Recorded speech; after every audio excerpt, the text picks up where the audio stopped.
Hello, my name's Frank Swanson and I'm a stone sculptor. I want to thank you, John Candela, for the opportunity to make this presentation. I have in front of me what I believe is a general purpose greater than ourselves.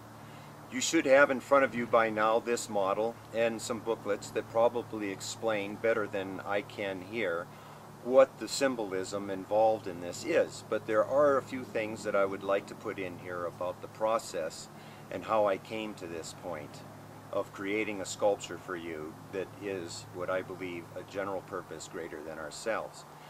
I do also want to applaud you for taking the moral high ground on putting people and families and the future first as a driving force to your company.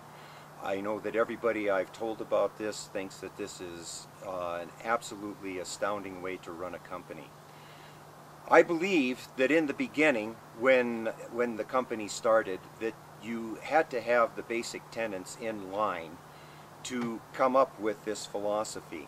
There had to be some moral standards that came from the beginning and produced this. So what I have done is taken a basic form, which is a column, which kind of signifies a point of strength and solidarity. And I've taken that form as a starting point as the basis of this philosophy. And what I've done is cut a parabolic curve through the column and then taken it apart. It does come apart if you grab it right. And it creates two very unique forms that are similar to each other but very different. We then take this form and cut the centers out to create two more forms that are again unique but very different from each other.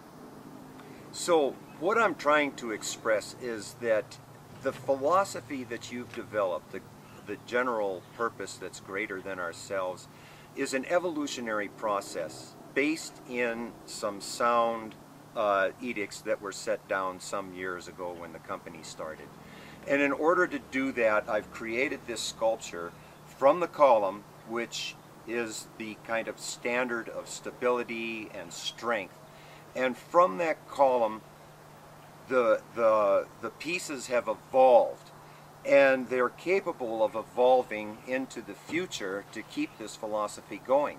So we have a column here that started out, and from that came one entity and then a second entity that has produced something greater than ourselves.